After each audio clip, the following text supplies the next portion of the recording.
Incredible 3 years from a complete tendon rupture, surgical repair, going through the Cambridge system, getting my degree, moving countries to somewhere where I really still don't speak the language. It's been a massive roller coaster, and I've just trusted myself the whole entire time. I've just known I had it within me, and that failure was never an option for me. I knew I would make it. And even before this race, I visualized it so many times, and to actually finally do it is so incredibly surreal. That's why I screamed. Yeah, it just shows that you can truly achieve anything if you truly believe in yourself deep down. Anything's possible. When you were in that really bad injury state, what made you believe? Because a lot of people would have thought, maybe I'm never going to get back to that point. I knew I had something within me. I think running so fast, so young, and running faster than any of these girls that run age 17.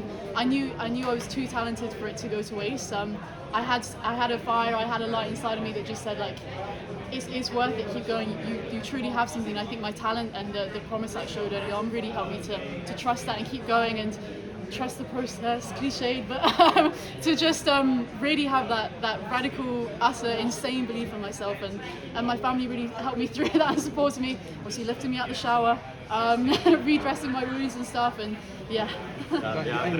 You've talked about this before, but people will be fascinated by the challenges that you faced at university, because of the sort of academic excellence side of things. Can you just remind me, you talk about imposter syndrome?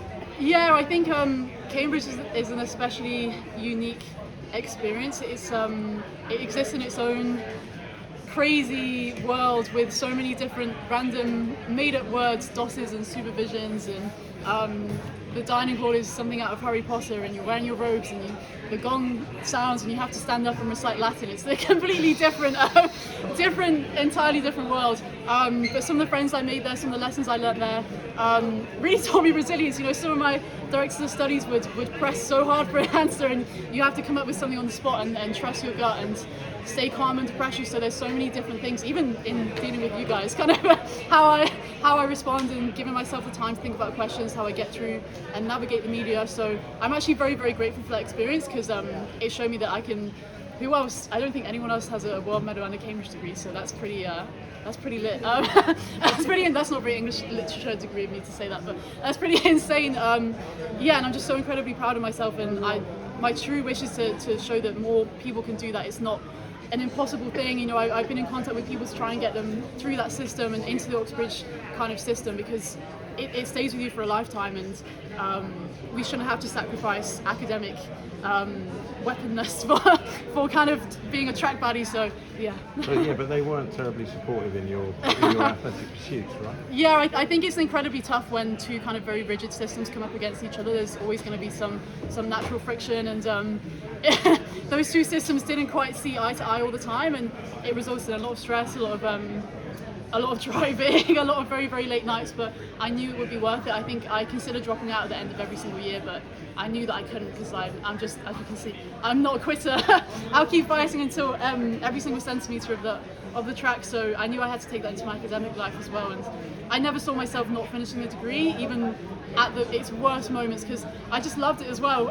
As kind of nerdy as it sounded, I really loved that degree, and to get a first in some of my papers, I got a first in material renaissance, which is very nerdy.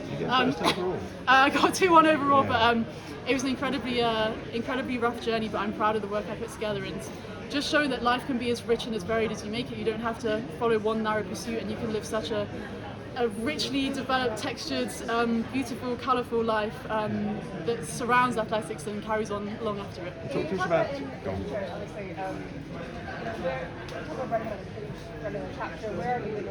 At the very beginning, I think I was the youngest in that final, maybe at 23, and I've only had 2 years with my coach. This was only probably my second fully professional year, so you know, the next World Champs is in 2 years' time, so that's double the amount of time that I've had, which is pretty insane. So I don't think that anything is off the cards. You can see, even with each round at this Champs, I've been getting better and better. And I feel like I'm such a championship performer that, yeah, give me 2 more years and it's going to be magical. Talk us through the race, Amy. Like, we could see that you're, you know, with every stride, you're moving more into that sector. What were you aware of? Yeah, so my mantra coming into this race, standing on the start line, was no fear. It's something a very a very, very capable and amazing sprinter called Elaine Thompson taught me. Obviously the stadium is special to her as well, so I just stood on the line and just said to myself, no fear, have no fear. And I knew I just had to be as aggressive as possible on the turn to give myself the chance coming off. I probably have the strongest straight, the highest top end speed, and I'm probably one of the fittest on the line, so I knew if I was with them coming off the turn, then it was game on, and I really felt that. I probably didn't look it visually, but I knew when I didn't see Marie alongside of me, I thought I was going to feel her very on, but I never did. So I thought, I've actually done it. Like I've put together probably the best turn of my life, and came off and just pushed, really worked that turn, and then it was just like, keep my knees high, keep strong. Obviously, I've said before, I've done a lot of workouts this year that I think a lot of the girls in the start line won't be able to finish, so I knew I was going to be fine in the last 10 metres if I just held my nerve. And luckily I've been in many situations like that this year where I haven't necessarily managed to do that, so it's taught me the lesson. Then we've come here and it's paid dividends, so yeah. What does it feel like to be the new queen of British sprinting? British sprinting is in such an incredible place. You know, we have 3 amazing girls. We just came 8th, 9th and 10th in the world over the hundreds, and we just had 2 girls in the final in the 2. You know, like 10-20 years ago that was not even imaginable in any kind of way. So Dina and Daryl really laid the path. You know, I've got many a picture with them when I was younger. So it's a very surreal moment to be racing alongside of them, and obviously Dina was the first one to come up to me to congratulate me, so that was a very special moment, and it's just showing that, yeah, British sprinting is going from strength to strength, especially on the women's side, and we're really showing up on the global stage, putting down some fast times, putting down some hot looks, and yeah, showing up. What makes you a championship performer, do you think? Is it the physical, the strength of the training you talked about, or the mentality? I think it's so many different things. I think I'm one of the strongest, I'm one of the fittest, but also I genuinely love this so much. You know, in the 2 days gap between the 1 and the 2, I was just absolutely like raring to go. I wanted to get back on this stage so badly, to be in front of the fans, the crowd. I just love running in these big stadiums and these big meets, and this is what all the hard work is for. And I just always want to cause an upset as well. Maybe I'm never going to be the underdog again after getting a medal, but yeah, I just on the start line I was just like, it's time to go hunting, let's go get them. So I was really wanting to cause an upset, and I did so. Yeah. And those midnight drives you got back from Cambridge, Yeah. remind us where you were training in? I was splitting my training between Cambridge and Loughborough, so it was a lot of driving every week. I'm now living in Italy and I get the tram every day, so I don't even have to sit behind a car wheel getting the tram with all the grannies. So it's a very different life.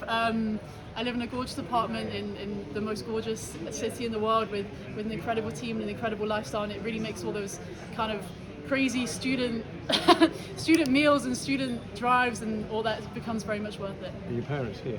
My mum is here. I was absolutely sobbing when I saw her, as I'm sure, well, she was too. And then one of our friends called my dad on FaceTime and then passed the phone to me, and it took me so by surprise. I just started absolutely sobbing. I wasn't expecting to see him, and yeah, it's been such a long journey for the 2 of them as well. They've had to help me through so many ups and downs, and obviously, as I've said before, Mum kind of lifting me out of the shower is a very physical example of that one. But even just them having belief in me when no one else did, and trusting me to make the decision to go to Cambridge. You know, I'm sure it wasn't easy. I think they very much would have preferred it if I went somewhere that was a bit more supportive and set up. But yeah, it's a real testament to our family strength that we've been through so much this year as a family. Obviously, my granddad actually passed away, and then I actually got shingles this year. So I did a couple races with shingles, which was pretty insane. But it's been a real tough year. But I took so much strength from my family and from my loved ones and from my team. And yeah, I think that really showed in the final closing steps that I could hold on and come through. What are your mum and dad's name? Claire and Pete. Claire with a... Claire with CLAIRE. Yeah. Well,